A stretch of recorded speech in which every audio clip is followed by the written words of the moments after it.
जय हिंद दोस्तों। आज हम कक्षा 12 का अंतिम टॉपिक केमिस्ट्री का जैव अणु शुरू करने जा रहे हैं, जिसमें आप लोगों को कक्षा 12 के बोर्ड पेपर में 6 नंबर का क्वेश्चन आता है। और अगर इसकी बात करें तो बायोलॉजी में जीव विज्ञान के अंतर्गत लगभग 6 से 8 नंबर का पूछा जाता है। तो आइए हम शुरू करते हैं जैव अणु। सबसे पहले हम बात करेंगे कि जैव अणु होता क्या है, उसके बाद जैव अणु के प्रकार क्या होते हैं, जैव अणु के अंतर्गत कौन कौन से यौगिक आते हैं, उनके बारे में हम चर्चा करेंगे। तो सबसे पहले हम देखते हैं जैव अणु की परिभाषा। ठीक, तो जैव अणु वे निर्जीव जटिल कार्बनिक पदार्थ होते हैं जो जीवन का आधार बनाते हैं तथा जीवित प्राणी की वृद्धि एवं पोषक के प्रति उत्तरदायी भी होते हैं। इसका तात्पर्य यह है कि जैव अणु वे कार्बनिक पदार्थ हैं जिनसे हमारे शरीर में वृद्धि होती है। जैसे इसके जैव अणु के अंतर्गत जैसे carbohydrate, protein, lipids, nucleic acid, amino acid, बहुत सारे कार्बनिक यौगिक आते हैं। तो अगर ध्यान से देखा जाए तो जैव अणु जीवित प्राणियों में होने वाली विभिन्न रासायनिक क्रियाओं में विभिन्न भूमिका निभाते हैं और इन क्रियाओं को सम्मिलित रूप से क्या कहा जाता है, उपापचय कहा जाता है। उपापचय का मतलब ये है कि यानी कि जो ग्लूकोज, फ्रक्टोज, लैक्टोज ये सब होते हैं, ये बहुत जटिल कार्बनिक यौगिक होते हैं जिनको हम छोटे छोटे अणुओं में जब तोड़ लिया जाता है तो वही क्या कहलाता है, उपापचय। यानी कि ऑक्सीकरण और अपचयन के द्वारा इन जटिल अणुओं का छोटे अणुओं में विघटन हो जाता है। तो जीवन के लिए आवश्यक जैव अणु क्रमशः कौन कौन से होते हैं, कार्बोहाइड्रेट्स, प्रोटीन, लिपिड, न्यूक्लिक अम्ल। ठीक, तो सबसे पहले हम बात करेंगे किसके बारे में, कार्बोहाइड्रेट्स के बारे में। कार्बोहाइड्रेट्स जो कि जैसे चावल वगैरह में ज़्यादातर पाया जाता है। तो कार्बोहाइड्रेट कहते हैं किसको हैं, प्राकृतिक रूप में पाए जाने वाले यौगिक जिनमें कार्बन, हाइड्रोजन तथा ऑक्सीजन उपस्थित होते हैं, कार्बोहाइड्रेट कहलाते हैं। जैसे ग्लूकोज का सूत्र आप जानते ही हैं, क्या होता है, C6H12O6। उसके बाद फ्रक्टोज का भी सूत्र यही होता है, केवल उसके क्रियात्मक समूह में अंतर होता है। स्टार्च व सुक्रोज का मतलब शर्करा तथा सेलुलोज आदि, ये सब प्राकृतिक कार्बोहाइड्रेट। प्राकृतिक का मतलब ये होता है कि ये प्रकृति में उपलब्ध होते हैं, हमेशा ये प्रकृति में पाए जाने वाले कार्बोहाइड्रेट हैं। और जो इनका सामान्य सूत्र होता है CnH2nOn होता है। करने का मतलब इसमें जो हम यन का मान रखते हैं 3 से 7 के बीच में रखते हैं। तो कार्बोहाइड्रेट का वर्गीकरण कई प्रकार से होता है। जैसे मोनोसैकेराइड है, डाइसैकेराइड है, ट्राइसैकेराइड है और पॉलीसैकेराइड होता है। तो मोनोसैकेराइड कहते हैं किसको हैं, जो मोनोसैकेराइड होते हैं ये बहुत सरलतम कार्बोहाइड्रेट होते हैं जो लघु अणुओं में जल अपघटित नहीं होते। कहने का मतलब जब इनको जल के द्वारा अपघटित किया जाता है तो ये अपने छोटे अणुओं में विघटित नहीं होते हैं, जिन्हें हम क्या कहते हैं, मोनोसैकेराइड। तो मोनोसैकेराइड के अंतर्गत जैसे ग्लूकोज हो गया, फ्रक्टोज हो गया, गैलेक्टोज हो गया, राइबोज आदि आते हैं। तो इनके बारे में सबसे पहले हम देख लेते हैं मोनोसैकेराइड होते क्या हैं। तो मोनोसैकेराइड सबसे पहले हम पढ़ेंगे मोनोसैकेराइड के अंतर्गत जितने भी तत्व आते हैं उनकी संरचना के बारे में। ठीक, तो आइए देखते हैं मोनोसैकेराइड होते कैसे हैं। तो सबसे पहले हम जानेंगे ग्लूकोज की संरचना।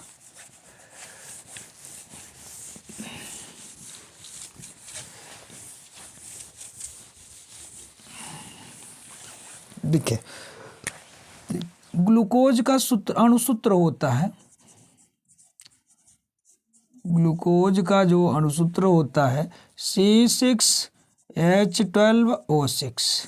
ठीक, ग्लूकोज में जो क्रियात्मक समूह होता है वह आपका होता है एल्डिहाइड, जिसे हम क्या कहते हैं, CHO। तो ग्लूकोज में कार्बन परमाणुओं की संख्या कितनी होती है, 6। तो सबसे पहले हम 6 कार्बन लिख लेते हैं।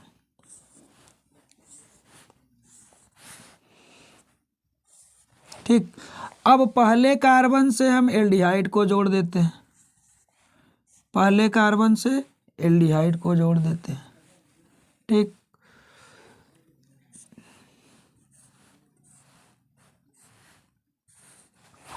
अब इसमें यह बात ध्यान रखना है कि जो तीसरे नंबर का कार्बन होता है, तीसरे नंबर का जो कार्बन होता है उसमें OH समूह बाईं ओर रहता है, अब बाकी सब में OH समूह आपका दाहिनी ओर रहता है।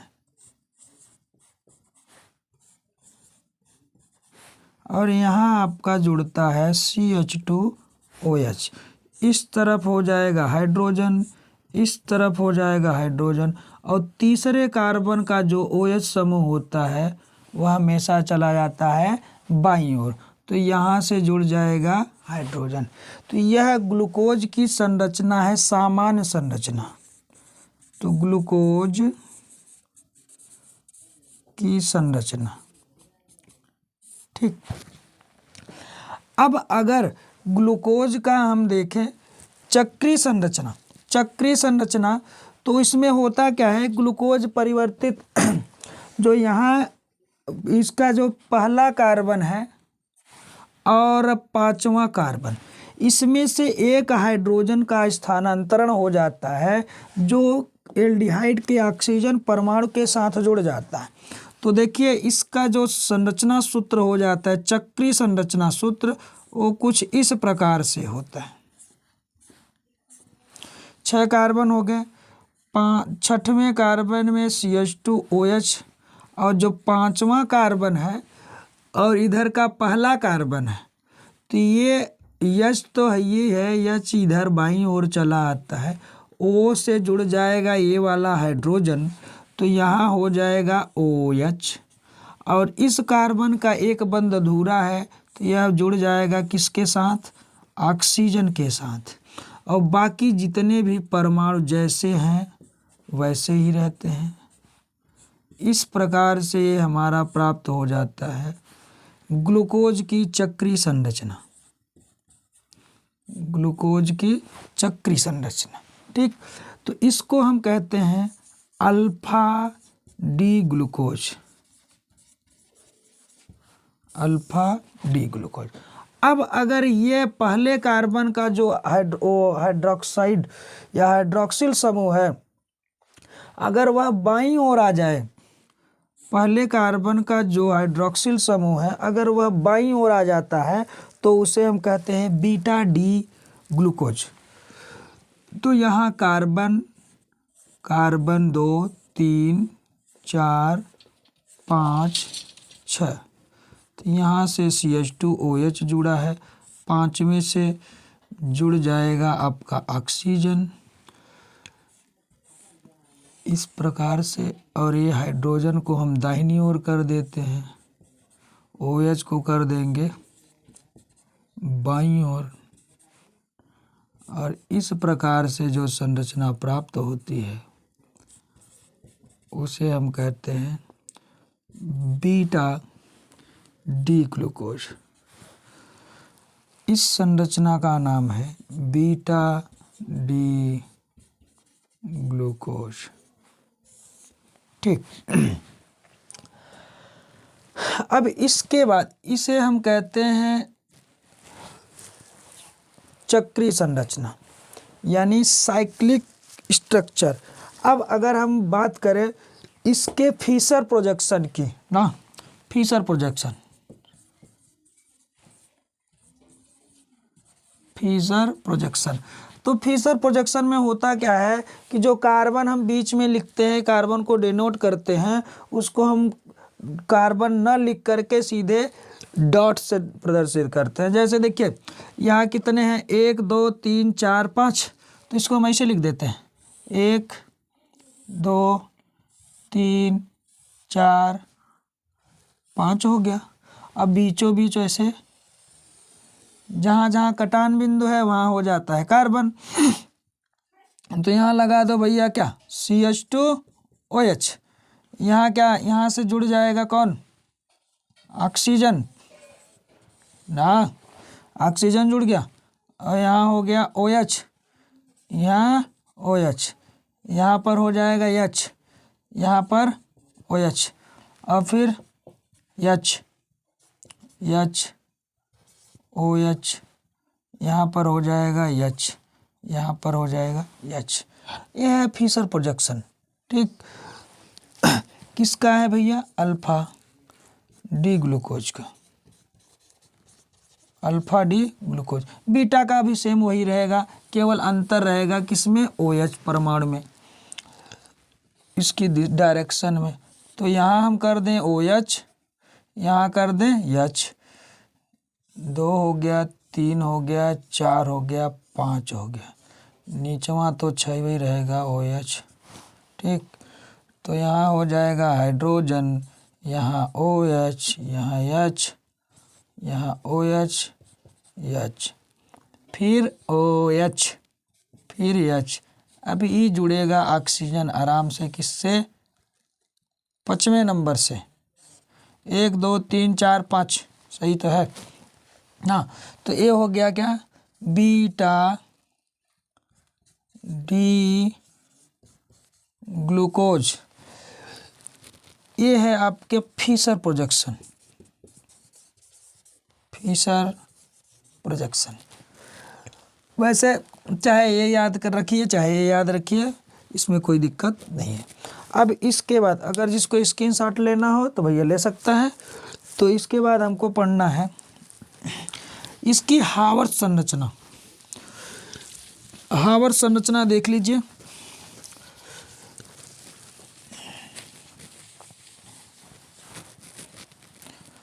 इसको हम इधर से मिटा दे रहे हैं, जिसको एक बार देखना हो देख लो भैया, स्क्रीनशॉट ले लीजिए। ठीक, अब इन दोनों का हमको पढ़ना है हावर्थ संरचना। नीचे दिखा था,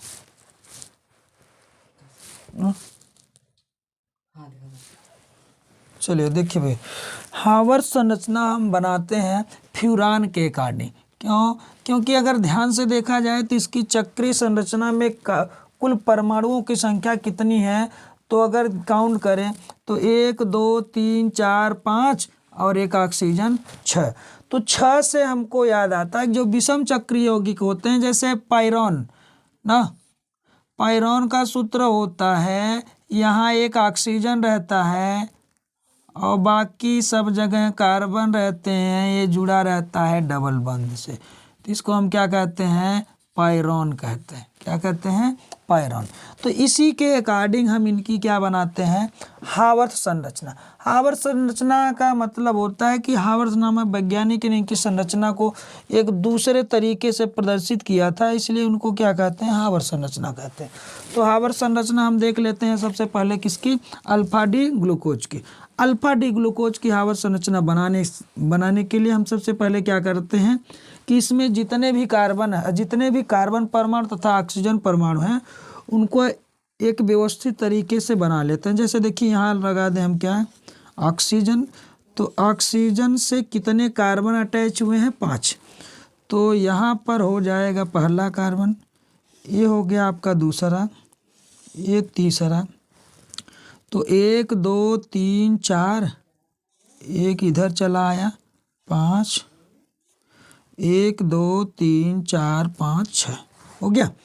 अब देखो भैया, तो यहाँ से इधर लगा, इसे हम पाई खींच देते हैं, जहाँ पर H और OH जुड़ेगा। ठीक, अब ध्यान दीजिए, जो दाहिने तरफ समूह जुड़े हों, चाहे हाइड्रोजन परमाणु हो चाहे हाइड्रोक्सिल समूह हो, उसको हम नीचे लिखते हैं। हमेशा कहाँ लिखेंगे, नीचे लिखेंगे। तो इधर देखिए O पहले से OH जुड़ा है दाहिनी ओर, फिर OH जुड़ा है, फिर H जुड़ा है, फिर OH जुड़ा है, और जो नीचे रहेगा उसको हम सबसे ऊपर लिखते हैं। तो देखो OH इधर जुड़ा है तो यहाँ हम रख देंगे क्या, OH। ठीक, उसके बाद फिर OH है तो यहाँ हो जाएगा OH। फिर उसके बाद एच जुड़ा है तो यहाँ हो जाएगा एच, फिर ओ एच है तो एच ओ एच हो जाएगा, फिर उसके बाद CH2OH बाहर है तो उसको हम कहाँ रख देंगे, ऊपर रख देंगे। ठीक, अब उसके बाद हाइड्रोजन जहाँ है हाइड्रोजन लगा दीजिए, OH जहाँ बचा है OH लगा दीजिए। ये हमारा हो जाएगा क्या, अल्फा डी। ये हमारा है अल्फा डी ग्लूको। अब पायरोन से बना है तो इसको हम कहते हैं पायरोनोज, पायरोनोज। तो ये हमारा बनकर तैयार हो गया अल्फा डी ग्लूको पायरोनोज। ठीक, अब इसी प्रकार से हम बना लेते हैं बीटा डी ग्लूको पायरोनोज। तो बीटा डी ग्लूको पायरोनोज किससे बनाएंगे, बीटा डी ग्लूकोज से बनाएंगे। ठीक, तो फिर वही प्रक्रिया करेंगे, फिर 6 परमाणुओं का रिंग बनाना है। ठीक, बेंजीन की तरह बना लीजिए।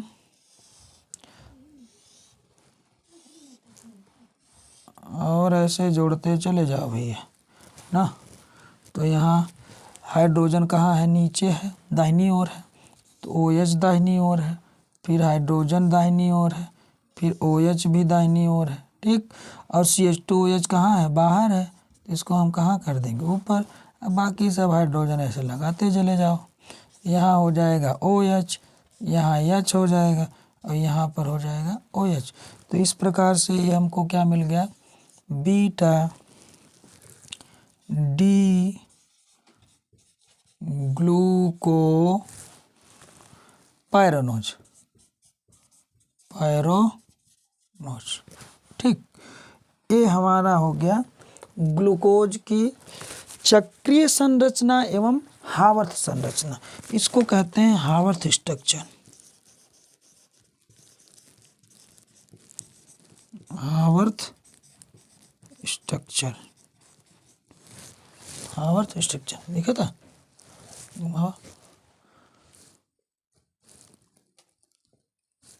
ठीक, तो इसको आप लोग बना लीजिए।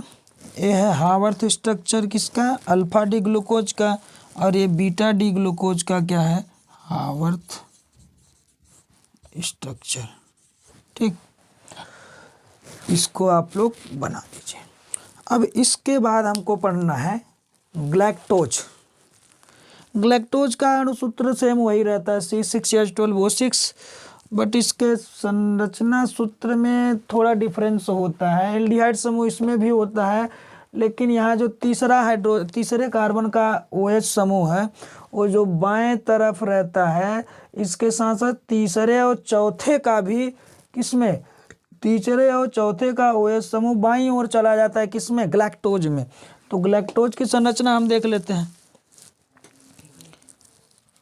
ग्लैक्टोज की संरचना हम देख लेते हैं। एक मिनट यार,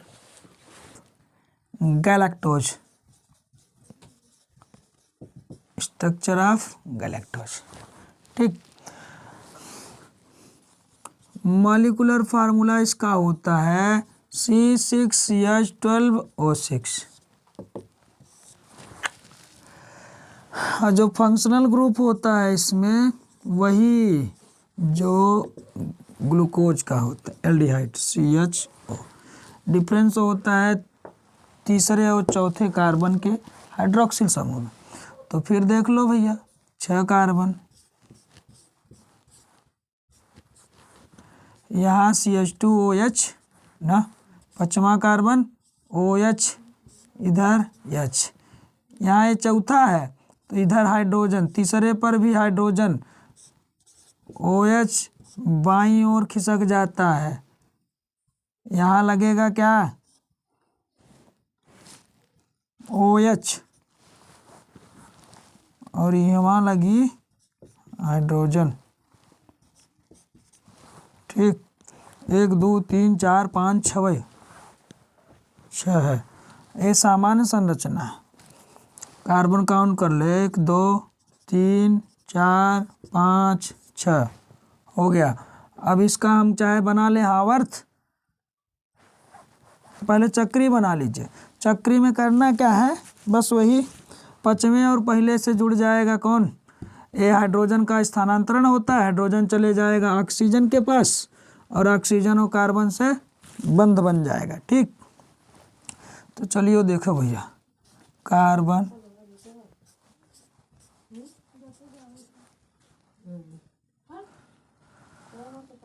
यहाँ हो जाता है OH, यहाँ चला आएगा हाइड्रोजन, यहाँ OH, यहाँ H, यहाँ H, फिर यहाँ O ना लिखो, इसको जोड़ दो इस कार्बन से जैसे उसमें जोड़े थे। ठीक, यहाँ हाइड्रोजन जोड़ो, CH2 तो है ही है। ठीक, यहाँ OH, यहाँ पर भी OH, यहाँ अकेला बचा हाइड्रोजन बेचारा। ठीक, 6 कार्बन है, तो इसको हम क्या कहेंगे, alpha D galactose, alpha D galactose. Beta D भाई OH को घिसका दो, carbon carbon carbon carbon carbon carbon 6, OH को इधर उधर कर दो, यहाँ हो जाएगा OH, यहाँ तो OH रहबे करेगा, हाइड्रोजन हाइड्रोजन और इधर कार्बन CH2, OH बेचारा नीचे में ही रहता है। ये यहाँ हाइड्रोजन, यहाँ OH, यहाँ पर भी OH, यहाँ हाइड्रोजन जोड़ो, ऑक्सीजन को यहाँ से लाओ, यहाँ लपेटो। ठीक, इसको हम क्या कहेंगे, बीटा डी गैलेक्टोज। ठीक, beta D galactose. Fischer projection बनाना है तो कार्बन को हटा दो, बस बाकी काम हो गया। अब देख लीजिए इसकी हावर्थ संरचना देख लीजिए, तो हावर्थ संरचना, हावर्थ स्ट्रक्चर ऑफ गैलेक्टोज।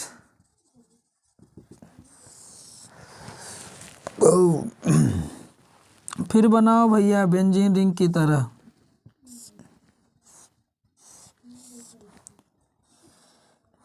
ये इधर डंडा पाई खींचो,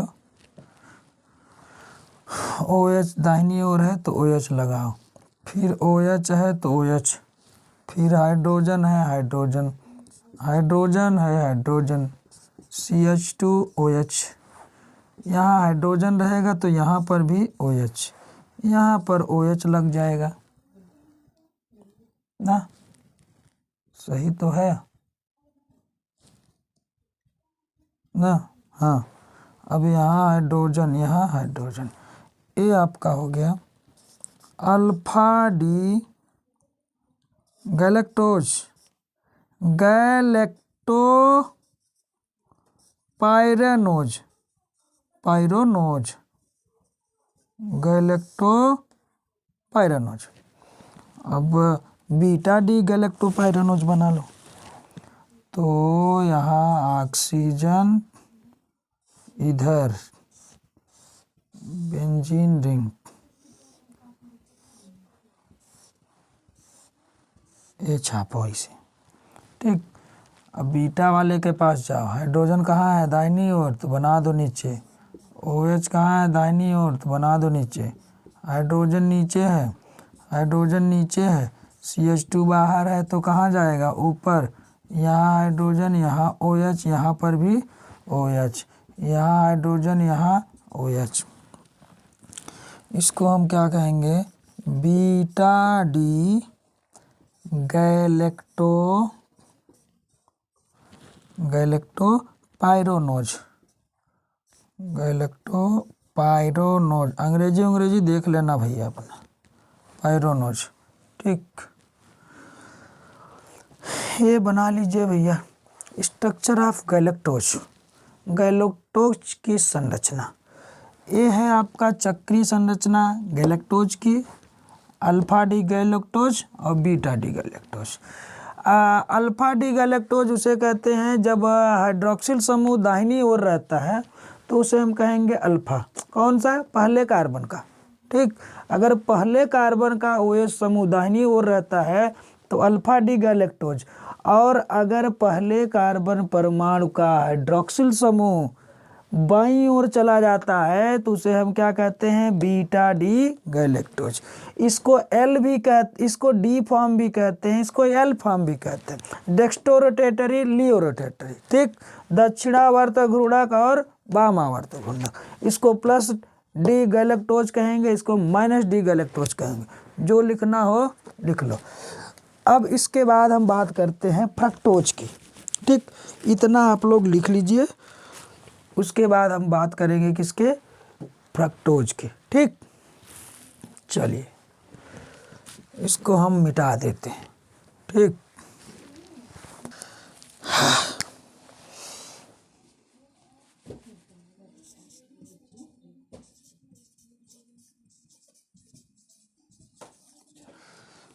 structure of fructose, structure of fructose, fructose की संरचना, फ्रक्टोज की संरचना, ठीक। फ्रक्टोज की संरचना में सूत्र तो वही रहेगा C6H12O6, लेकिन इसके क्रियात्मक समूह में भिन्नता हो जाती है। जो दूसरा नंबर का कार्बन होता है उससे जुड़ जाता है कीटोन समूह। इसके पहले ग्लूकोज में एल्डिहाइड समूह जुड़ता था, अब जो कीटोन है फ्रक्टोज में कीटोन समूह आ जाता। तो आइए देखते हैं हम संरचना इसकी। अणुसूत्र वही है C6H12O6, ठीक। इसका संरचना सूत्र 6 कार्बन तो इसमें भी है, 6 कार्बन पहले बनाओ, हो गया 6। दूसरे कार्बन से आप जोड़ दीजिए कौन, कीटोन। और बाकी ऊपर बच जाता है बेचारा CH2OH। बाकी सब तीसरे कार्बन से हाइड्रोजन जुड़ेगा, बाकी सब OH, ठीक। अब यहाँ जुड़ जाएगा CH2OH, तो यहाँ पर हो जाएगा OH, यहाँ हो जाएगा हाइड्रोजन, यहाँ पर हो जाएगा हाइड्रोजन, ठीक। ये है आपके फ्रक्टोज की संरचना। फ्रक्टोज, फ्रक्टोज, ठीक। अब इसका अगर हमको चक्री संरचना बनाना हो तो चक्री में क्या होता है, देखिए दूसरा कार्बन और 5वां कार्बन, ये पहला, दूसरा, तीसरा, चौथा और 5वां। 5वां कार्बन का हाइड्रोजन परमाणु चला जाता है किसके साथ, ऑक्सीजन के साथ।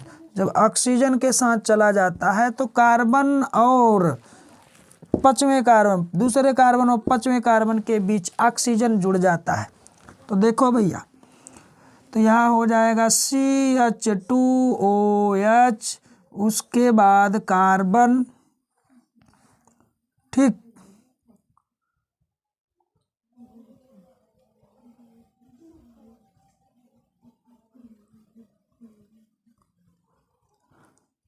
हाँ कार्बन आ गया। तो अब हाँ कार्बन से जुड़ जाएगा, 1 मिनट, 1 2 3 4 5, और यह 6वां कार्बन, दूसरा 5वां। तो यहाँ है, इससे जुड़ जाइयो OH ना। अब इसको हम इस प्रकार से लिख सकते हैं, इधर हम कर दें कहा CH2OH ना, और इस कार्बन के साथ जोड़ दें क्या, ऑक्सीजन। अब जो है सो ऐसे छाप दो, H है, यहाँ क्या है OH, ठीक। यहाँ क्या है आपका OH, यहाँ होगा H, ठीक। अब इस कार्बनवा से एक हाइड्रोजन बचा है। तो अब देखिए, देखा जाए तो इस चक्रीय संरचना में कुल कितने परमाणु हैं, 4 5, 1 2 3 4, एक ऑक्सीजन 5। हाँ, तो इसको हम कहते हैं अल्फा डी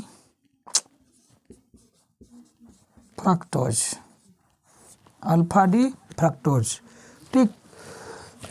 अब अल्फा डी फ्रक्टोज बन गया। इसके पश्चात हम बीटा डी फ्रक्टोज भी बना सकते हैं, क्योंकि OH को इधर उधर करना, OH को इधर कर दो, CH2OH को उस साइड, तो बन जाएगा कार्बन यहाँ दूसरा, तीसरा, चौथा, और ये हो गया पाँचवा CH2OH।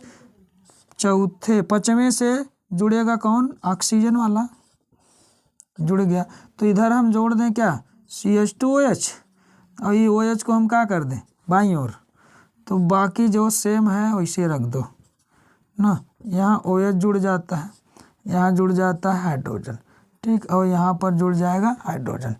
अब इसको हम कहेंगे beta D fructose, beta D fructose, ठीक। अब हावर संरचना बनाना है, तो हावर संरचना में ऐसे हम विषम चक्रीय यौगिक को देखेंगे कि जिसके चक्रीय यौगिक मतलब जिसके साइकिल में केवल 5 परमाणु हो, तो ऐसा तो शायद केवल एक ही है जिसको हम कहते हैं फ्यूरान। फ्यूरान की संरचना में एक ऑक्सीजन परमाणु रहता है और 4 ठो रहते हैं कार्बन परमाणु, इसको हम क्या कहते हैं फ्यूरॉन, फ्यूरॉन, ठीक। तो उसी प्रकार से हम इसकी क्या बना लेंगे हावर संरचना। तो हावर संरचना देख लो भैया, Haworth structure of fructose, Haworth structure of fructose, ठीक।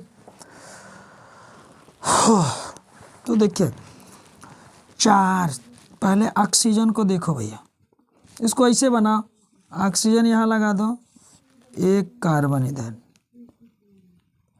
एक कार्बन इधर, इसको ऐसे कर दो,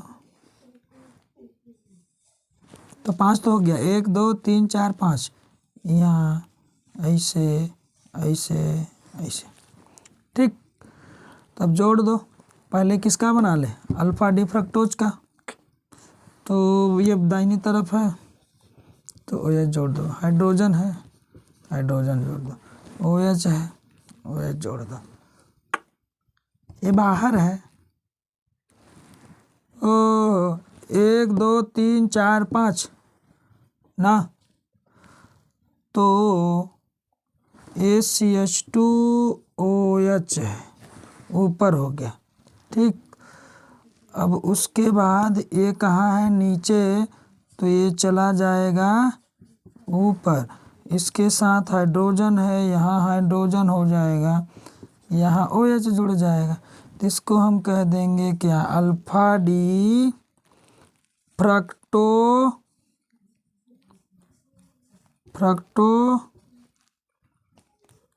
फ्यूरोनोज। अब अगर आपको बनाना हो, इधर दिख रहा है, यहाँ दिख रहा है, तो देख लो भैया, अब दिखा दिखा,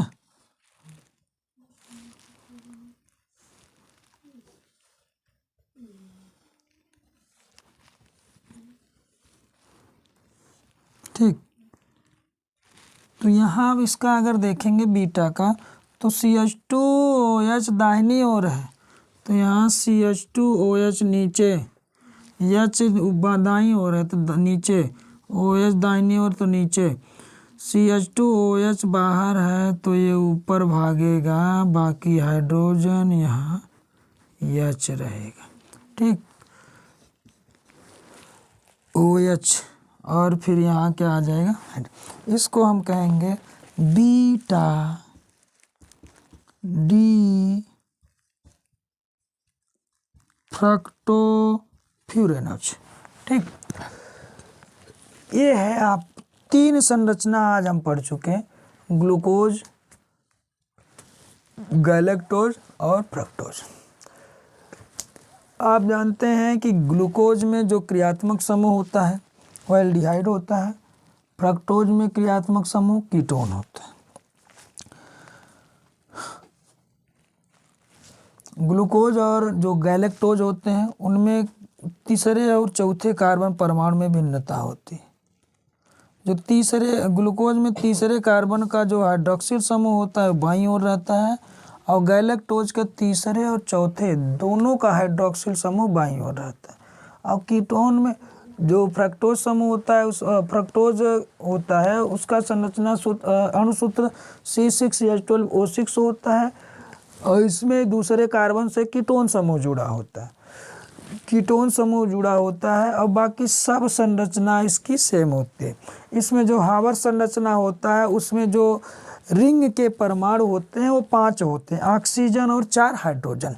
ठीक, तो इस प्रकार से हम ये सीख गए कि हावर संरचना फ्रक्टोज की कैसे बनाई जाती है, और हावर संरचना ग्लूकोज गैलेक्टोज की कैसे बनाई जाती है। इसके आगे हम सीखेंगे कि सुक्रोज का निर्माण कैसे होता है और माल्टोज का निर्माण कैसे होता है।